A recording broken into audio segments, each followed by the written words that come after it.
여러분 반갑습니다. 반갑습니다. 예수님이 닦아둔 터. 이 예수님이 닦아둔 터는 어떤 터일까요?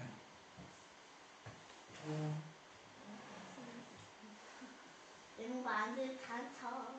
이 터는 예루살렘 성전을 짓기 위해서 도를 의미합니다. 예수님이 닦아둔 이 돌은 어떤 돌일까? 베드로교회 돌.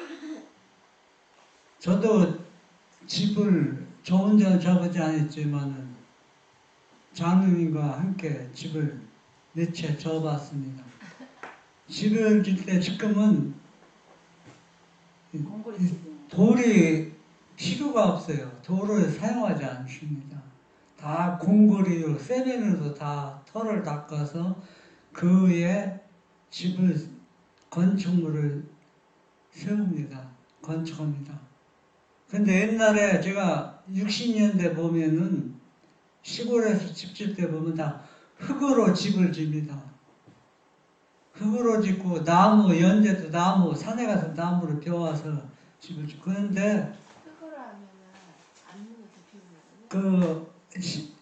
흙으로 집을 지을 때 나무로 헷갈려. 기둥을 세울 때 그 터 위에 돌을 납작한 돌을 넣고 돌 위에다 나무를 세우고 기초를 이제 그 기초에 집을 짓습니다. 근데 그 돌 위에 나무를 세우지 않으면 몇 년 지나면 그거 다 썩어버려요. 그래서 이 집이 주저앉아 버립니다. 그래서 영적으로 예수님이 자신이 돌입니다. 이 돌 위에 우리의 믿음을 세우고 우리의 품성을 건설해야 되는데 예수님이 닦아놓은 터 위에 성전을 세우지 않고 또 품성을 건설하지 않으면은 그것이 나중에 시험이 닥칠 때, 심판할 때 다 불에 타버린다는 얘기입니다. 여기 보면 건물 있죠. 이 건물, 맺힌 건물은 다 기초가 튼튼합니다. 기초가 튼튼하지 않으면은 집이 다 무너져 버립니다. 그 예루살렘 성전 옛날 성전이에요.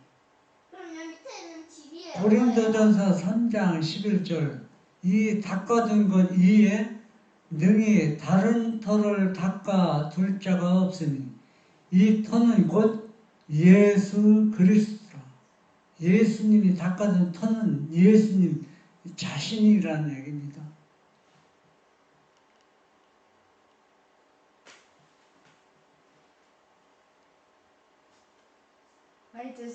화이트석 고린도전서 3장 11절 살아있는 기초석과 관계가 없거나 그 위에 놓여진 것이 아니면 하나님은 가장 화려한 봉사, 가장 눈부신 달란트라 할지라도 받지 않으실 것이다. 왜냐하면 상기초석만이 가진 재능에 진정한 가치를 부여할 수 있기 때문이고 하나님께 생명이 있는 봉사를 하게 할 것이기 때문이다. 여러 세기를 되돌아보면 도덕적 허감과 오류와 미신의 쓰레기 더미를 꿰뚫는 빛의 분출구들 같이 빛나는 살아있는 돌들을 볼 수가 있다. 이 귀한 보석들은 잠시 동안만이 아니라 영원토록 그 광채가 점점 더 밝아지면서 빛을 낸다. 예, 저는 돌을 볼 줄 모릅니다. 근데 돌을 치지 않는 전문가들은 가면은 돌을 이렇게 찾습니다. 그런데 우리는 보면은 이 돌이 귀한 돌인지 좋지 않은 돌인지 몰라요. 다 모양이 똑같은데 근데 돌을 치지 않는 전문가들은 이거는 돌이 뭐 얼마나 귀한 돌이가 뭐 몇백만 원짜리라고 뭐 이야기하는데 돌이라고 해서 다 돌이 아닙니다. 그럼 못 맞죠? 돌도 귀한 돌은 가치가 있지만 귀하지 않은 돌은 가치가 없어요.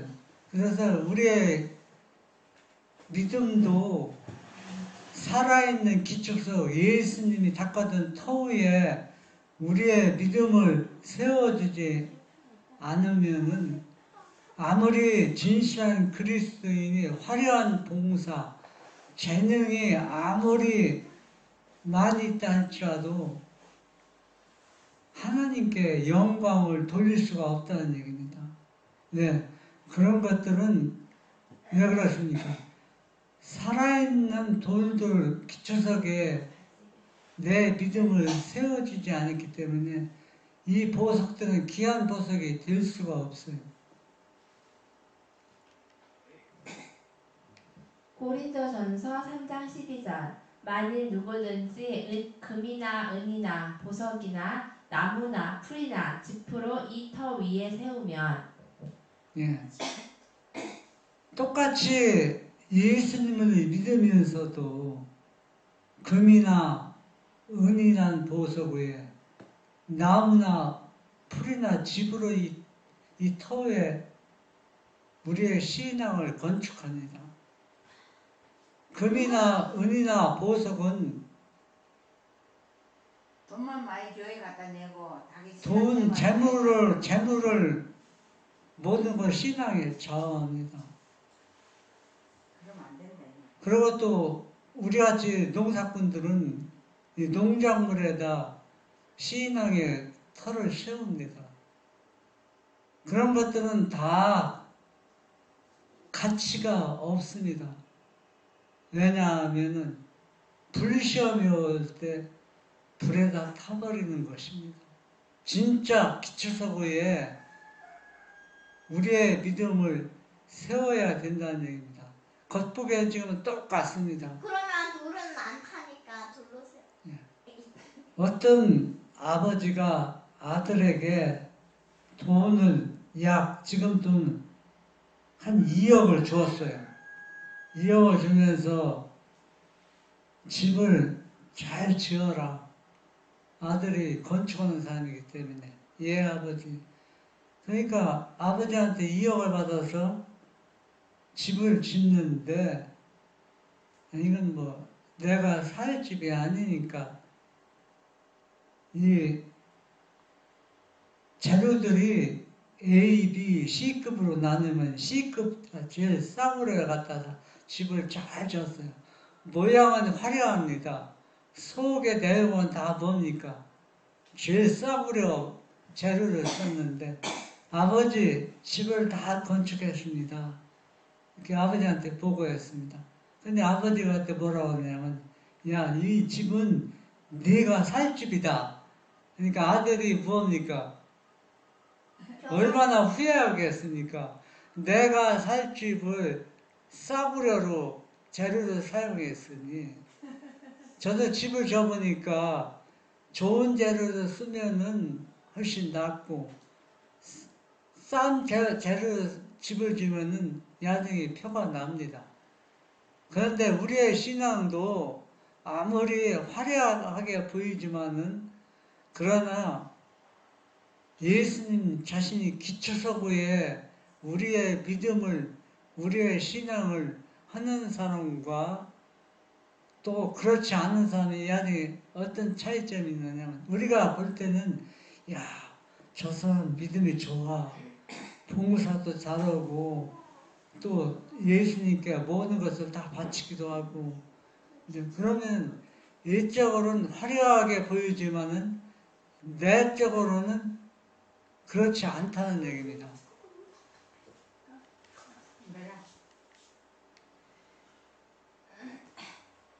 선지자왕 36 그러므로 모리아 산의 건물은 소리 없이 세워졌는데 그 이유는 돌을 뜨는 곳에서 치석하고 가져다가 채석 아니에요.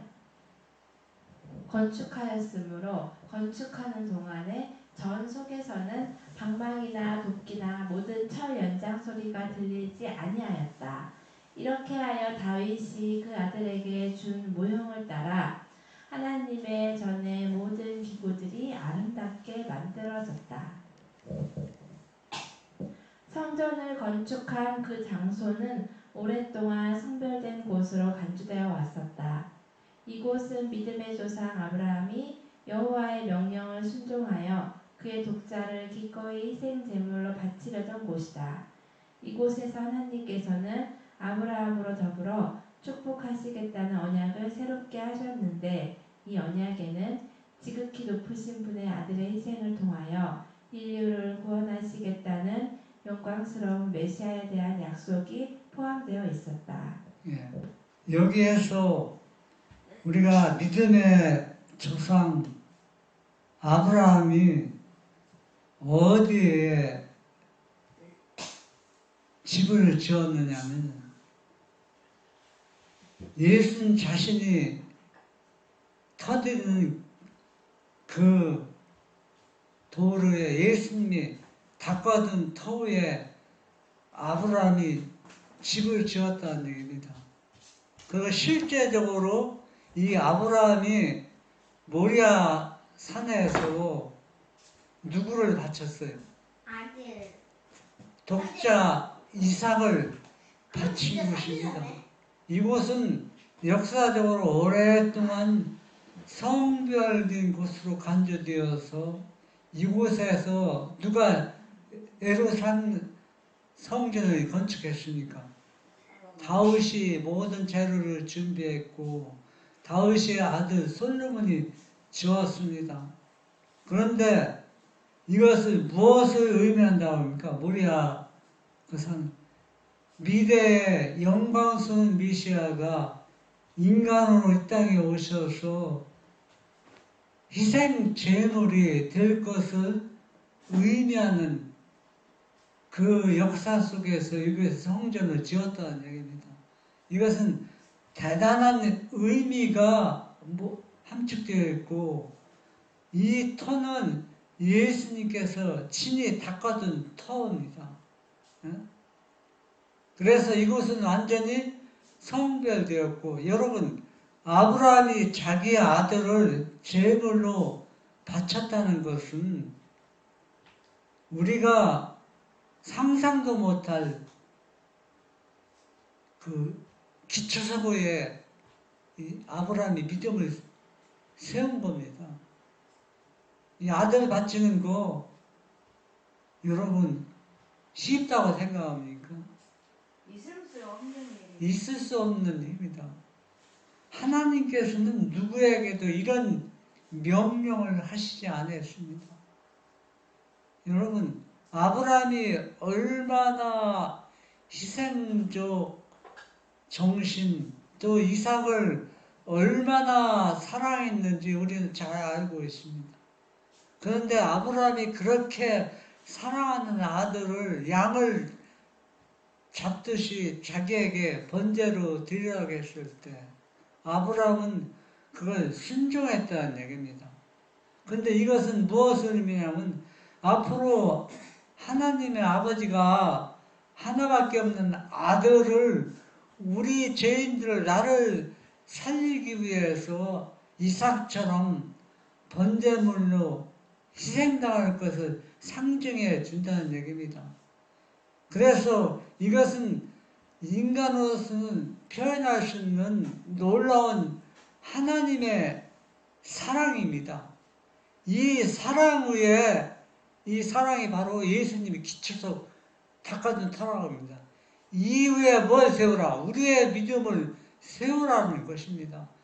이 아브라함의 믿음이 희생이 사랑이 얼마나 대단한 것인지 이스라엘 백성들이 예수님을 버리고 거역하고 십자가에 죽고 또 못된 짓을 당하고 얼마나 엄청난 죄를 지었는데도 지금까지 그 나라가 존재하고 있다는 얘기예요.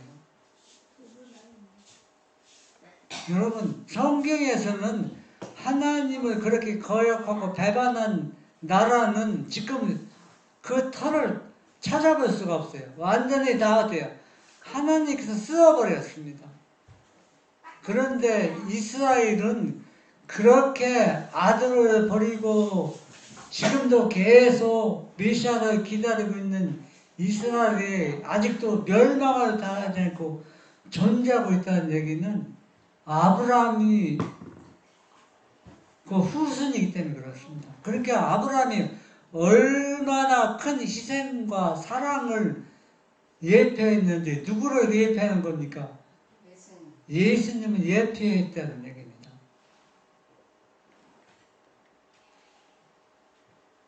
보루의 황금 같은 믿음. 품성 건설을 하는 데에 어떤 재료를 사용하느냐에 따라 여러 가지 차이를 가져온다. 오래 기대해온 하나님의 날이 곧 모든 사람의 공력을 시험할 것이다. 그 불이 각 사람의 공력이 어떠한지 시험할 것이다. 마치 불이 금과 은과 보석과 나무와 돌과 지푸라기의 차이를 드러내듯이 심판의 날이 품성을 시험할 것이며 그리스도의 형상을 조차 형성된 품성들과 이기적인 마음을 따라 이루어진 품성들 사이에 있는 차이점을 드러낼 것이다. 모든 이기적인 것들, 모든 거짓된 신앙이 그때에는 있는 그대로 나타날 것이다. 예, 우리가 지금 우리 모습 속에서는 여러분의 신앙 모습 속에서는 진짜 믿음이 있는지 믿음이 없는지 우리가 알 수가 없어요. 금이나 어는 불에다가 연단시키면 더 반짝거리는 잖아. 그러니까는 그러나 아니 근데 그래서 약간 제가 느끼는 아니야. 금은 흩을 수 없어요? 단련되면 그냥 흩을 수 없어요? 금이나 황금에 믿음 세웠다는 얘기는 재물에 믿음을 쏟아끈 겁니다. 그래서 재물에 믿음을 세운 사람들, 그 예수님이 이 땅에 오셨을 때 예수님한테 먹으려고 찾아드는 수많은 사람들 많이 있었잖아요. 예수님이 항상 이적을 행해서 먹을 걸 주고 또 덕을 많이 보았기 때문에 그렇게 신앙생활하는 사람들은 나중에 시험이 올 때 나의 공력, 나의 믿음이 어떻게 쌓이냐에 따라서 불에 타버리고 없어지고 어떤 사람은 시련을 만날수록 우리의 믿음이 더 빛날 것이라는 얘기입니다. 지금은 우리가 구분이 할 수 없습니다. 그러나 셋째 천사의 핵심을 우리가 연구해 보면은 안식일이 개장점이 될 때 이것이 드러난다 했습니다. 안식일이 개장점이 될 때는 그게 무슨 의미냐 하면은 지금 신앙 우리의 믿음은 기도도 열심히 하고 또 봉사도 열심히 하고 우리의 재정을 다 투자해서 하나님 사업에 바친다면은 우리의 믿음이 좋다고 생각되지 않아요. 그러나 안식일이 개장점이 될 때는 그렇게 시험하는 것이 아니라 일요일날 경배하느냐 안식일날 경배하느냐 딱 두 가지로 구분한다는 얘기예요. 그러니까 안식일날 하나님을 경배하는 사람과 일요일날 예배드리는 사람은 사람을 경배하는 것이잖아요. 그러면은 어떤 사람이 일요일날 예배드리고 어떤 사람이 안식일날 예배드리느냐 하면은 하나님의 품성을 그대로 우리가 우리 마음속에 담아둔 사람들. 그러니까 십계명 하나님의 품성 사상을 생활 속에서 우리 몸에 그 의의를 다 받아들인 사람입니다. 내가 얼마나 전도 잘했느냐, 내가 얼마나 기도 많이 했느냐, 내가 얼마나 하나님께 투자했느냐, 그런 게 아니라 내가 안식일을 얼마나 잘 지키고 있느냐는 그때 시험이 개장점이 될 때 그걸로 구분한다는 얘기예요. 그리고 또 하나님의 계명대로 순종하지 않는 사람들은 다 안식일을 지키던 사람이 일요일날 예배 들어간다는 얘기예요. 안식일을 철저히 지킨 사람도 왜 그런 사람들이 일요일날 예배 들어가냐면 안식일날 예배 드리고 또 그렇게 믿음의 생활을 했지만 거기에는 하나님의 품성이 의의를 그 마음속에 다 받지 못했기 때문에 일요일날 간다는 얘기입니다. 그래서 이 개장점이 될 때 이제는 너 안식일날 일하면은 죽어. 너희 가족 다 죽인다. 일요일날 일하면은 너희 가족 다 죽여. 그러면은 일요일날 일해도 죽고 안식일 날 뭡니까? 이래 죽고. 그러니까 계절절이 되면은 이 안식일과 일요일로 판가름나는 겁니다. 그러니까 기초사고에 믿음을 세운 사람들은 안식일 날 철저하게 죽는다 할지라도 믿음을 버리지 않는다는 얘기입니다. 이것이 바로 뭐냐? 황금 같은 믿음이라는 얘기입니다. 만약에 아까 일요일날 일하면 죽는다는 그런 것도 온다고 했잖아요. 그러면은 일요일 날 일 안 하고 그냥 가만히 쉬고 있으면요? 쉬고 있으면은 하나님의 그 의를 받지 못한 사람들은 일 안 하고 쉬고 있다고 해서 아무 의미가 없어요. 왜? 거기는 하나님의 의가 하나도 없기 때문에. 그럼 일요일 날 일하러 가면 죽으니까 일하다가 죽으면 숨겨. 그러니까 일 않고 가만히 있어도 뭐가 없는 겁니까? 하나님의 의가 하나도 없는 그러면 거예요. 일하러 가면 하나님의 의가 있는 일하다 가면은 안식일 범에 때 거룩한 날에 일했다고 죽고. 아니 일요일 날 일하면은 죽이잖아요. 일 안 하면 안 죽죠. 일하면은 죽이잖아요. 예, 그러면 일하다가 죽으면 숨겨요? 아니죠. 그럼 그때 일 안 하지만 그때 뭐라 했어요? 성교하라 그러긴 했지. 선교하라 하겠죠. 지혜롭게 하라 하겠죠.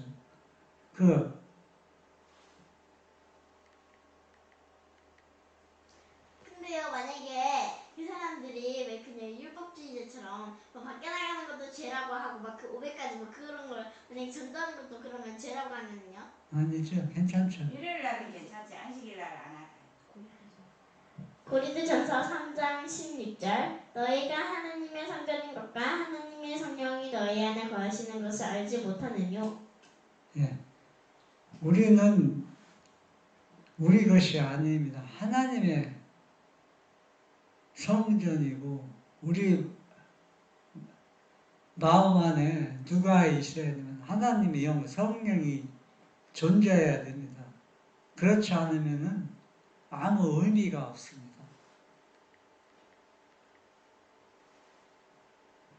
하인주서 시편 144편 12절 고통스러우나 필요한 과정 진리를 힘있게 쪼개는 사람으로 말미암아 하나님은 그의 백성들을 이 세상이라는 채석장에서 거칠은 돌덩이인 채로 가지고 나오셨다.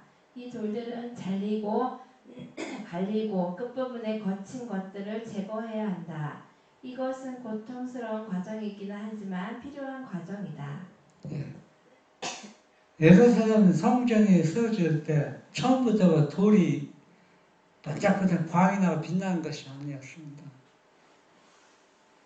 돌을 자르고 또 어떻게 했습니까?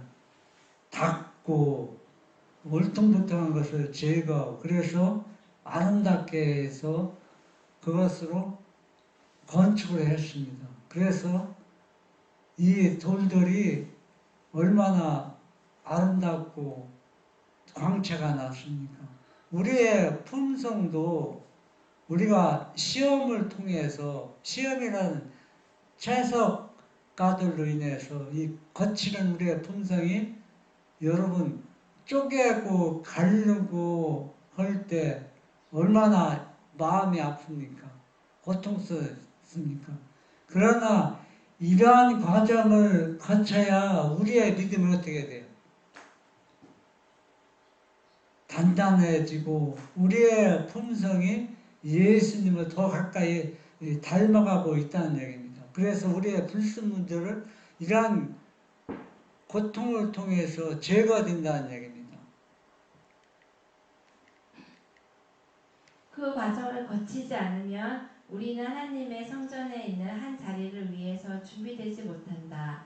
시험과 경고와 권면에 의해서 하나님은 그의 목적을 성취하시기 위하여 우리를 준비시키려 하신다. 만약 우리가 그분께 협력하면 우리들의 본성은 궁정의 식량을 따라 꼴지어지게 될 것이다. 우리를 변화시키는 것은 보혜사의 특별한 사업이다. 때로는 우리들이 순결케 하고 깨끗게 하는 과정을 따르는 것이 어려운 일이긴 하지만 최후의 구원을 받으려면 이 과정을 우리는 꼭 거쳐야 한다. 예. 식양에 따라 갈고 닦고 잘라져서 돌이 한 계단씩 한 계단씩 쌓여지는 것처럼 우리의 품성도 누구를 통해서 교회사라는 특별한 사업을 통해서 우리의 품성을 이렇게 갈고 닦고 잘라서 이 과정이 힘들고 어렵지만은 그러나 목적을 위해서는 이 과정이 성취되기 위해서 이 과정을 거쳐야 한다는 겁니다. 그래서 이 과정에서 우리는 누구와 협력해야 돼요? 예수님과 협력해야 됩니다.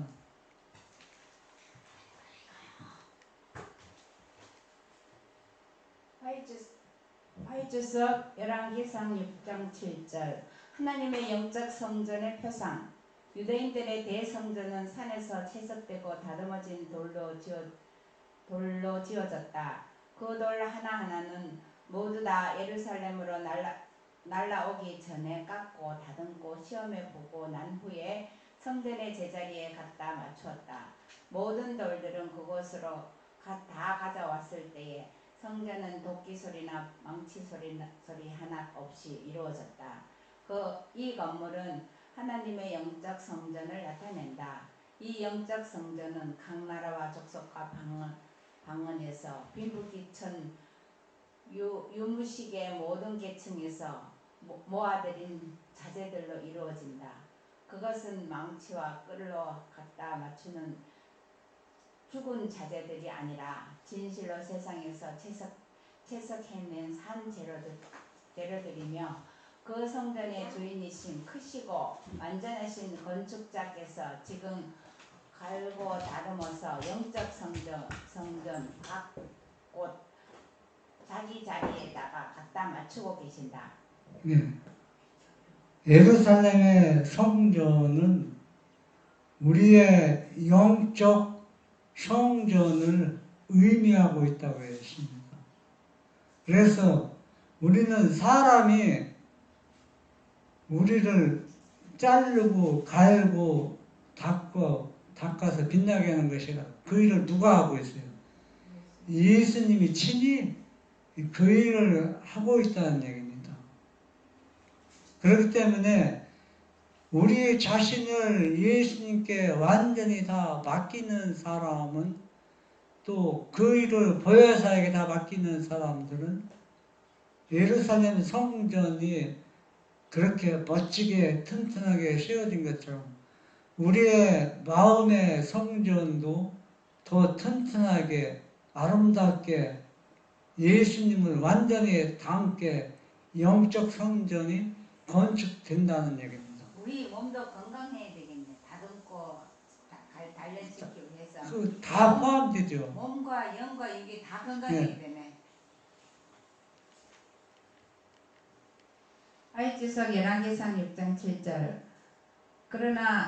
그러니 아무 사람도 주님 주 위에 떨어져서 깨어질 필요가 없다고 생각지 말라. 어떤 사람 어떤 나라도 모든 사상과 습관이 완전하지는 못하는 법이다. 이 나라는 저 나라에서 이 사람은 저 사람에게서 배워야 한다. 그러므로 하나님께서 여러 다른 나라 사람들을 한데 섞어서 목적도 판단력도 하나 되게 하신다. 그렇게 되면 이것이 그리스도 안에 있는 연합의 좋은 예가 될 것이다. 예. 하나님의 마음의 성전은 예루살렘 성전을 돌을 갈고 자르고 닦아서 세울 때 딱딱 맞췄습니다.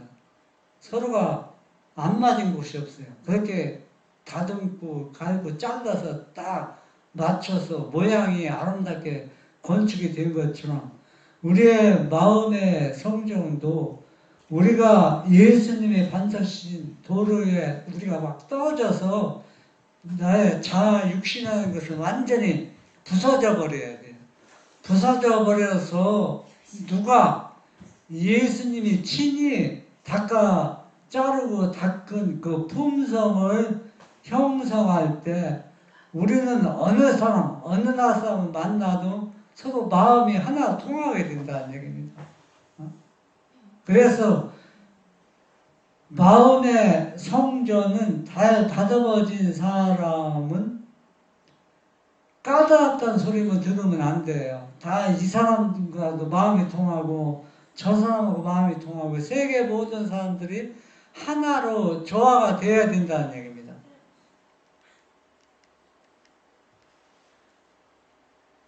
하이주석 열왕기상 5장 3절로 18절 세상 지혜에 밝은 사람들과의 친교는 파멸로 가는 길을 조성하는 것.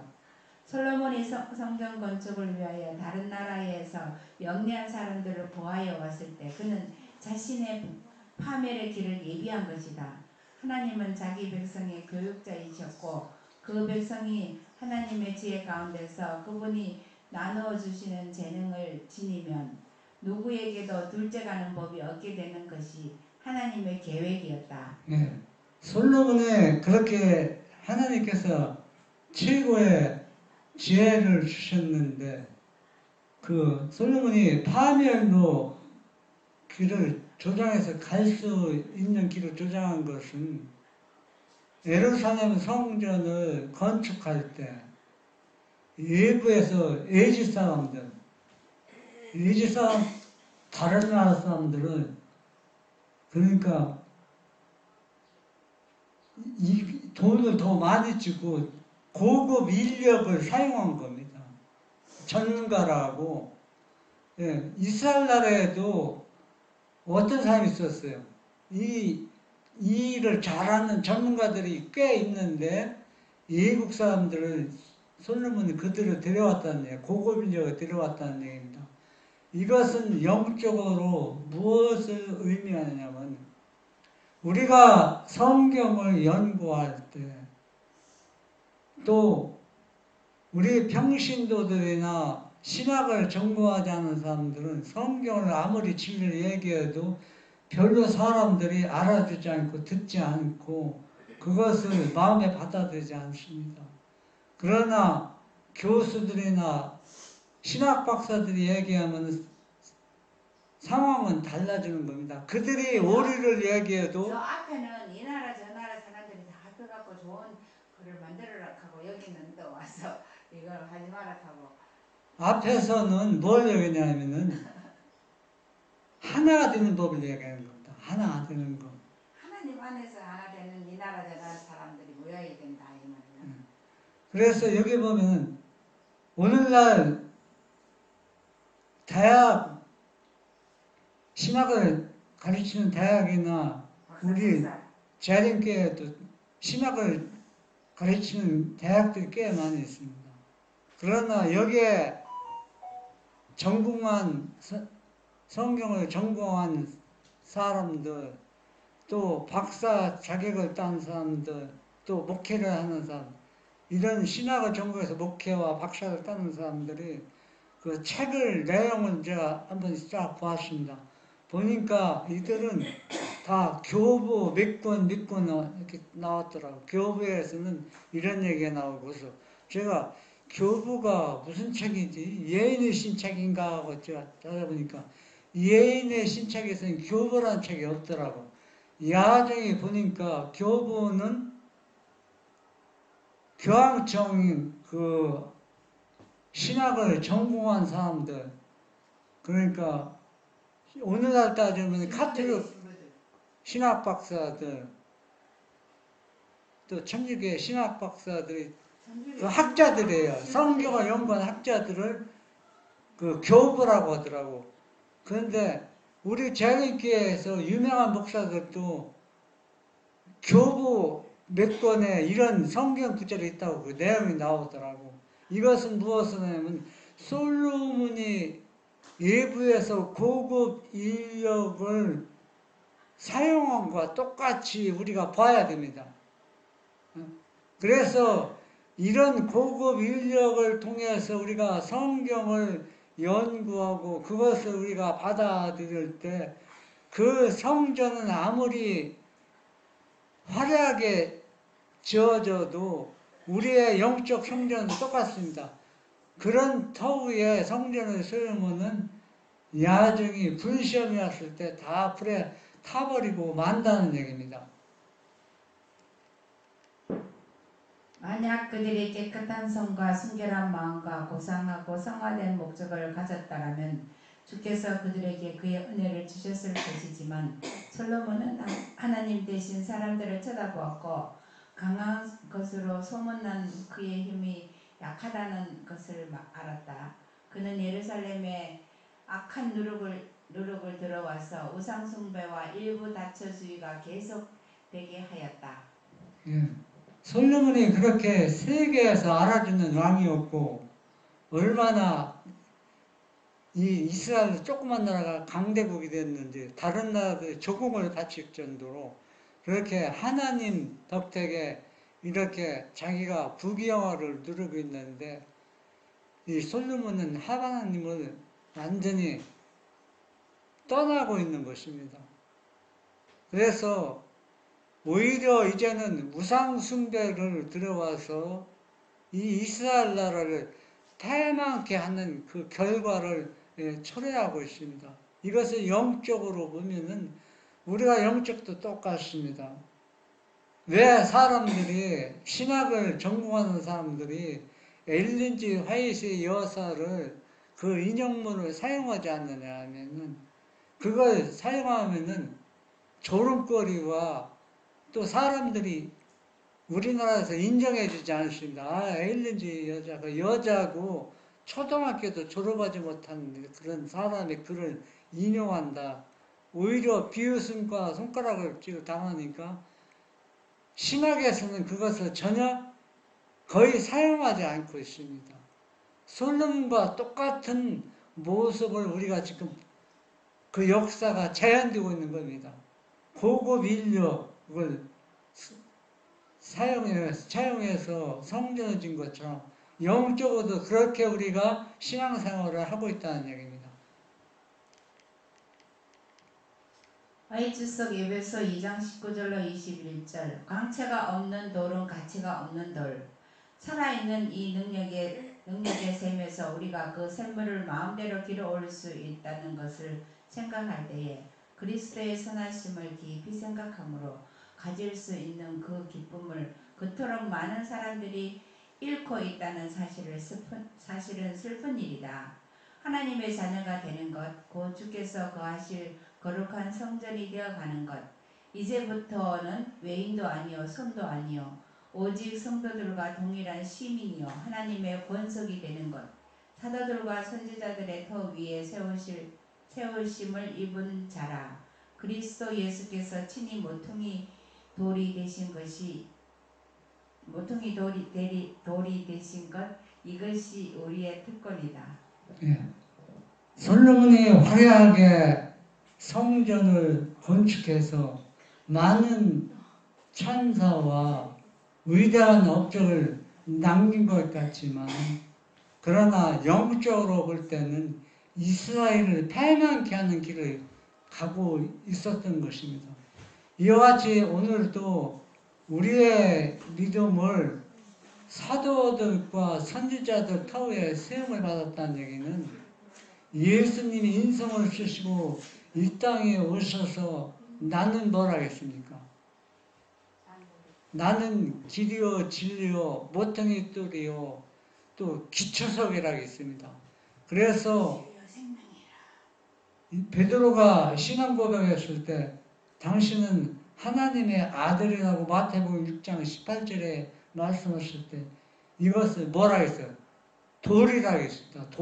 돌은 예수님 자신을 가리키는 겁니다. 이 터 위에 사도들과 선지자들이 이 교회를 세웠습니다.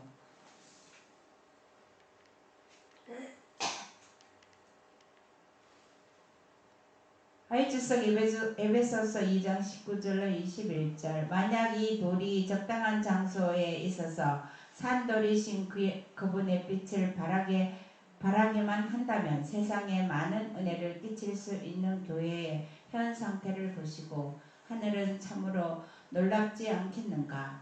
빛을 내지 않는 돌은 가치가 없는 돌이다. 우리 교회의 가치는 생명이 없고 광택이 없는 돌로 이루어져 있지 않고 산돌 곧 크신 모퉁이 돌이신 의의 태양으로부터 밝은 빗줄기를 받은 돌들로 되어 있다. 예, 우리는 우리 자신을 한번 살펴봐야 됩니다. 기초 뚫으시고 모퉁이 뚫으신 산 돌 위에 우리의 믿음을 세우고 있는가? 그렇지 않으면 불에 타버릴 허망한 다른 돌 위에 우리의 믿음, 우리 교회가 그렇게 마음의 성전을 건축하고 있는가? 산돌이 아닌 다른 터에 교회를 세우고 우리의 믿음을 세우면은 이 태양의 빗줄기가 계속 발할 수가 없는 것처럼 우리는 나는 돌이라고 말씀하신 기초석이요 모퉁이 돌이라고 말씀하신 예수님의 터 위에 우리의 믿음을 세우고 우리의 마음의 성전을 건축해서 너잖아 주님께서 재림할 때 기쁨으로 다 예수님을 영접하는 우리 모두 되기를 바랍니다. 아멘. 예수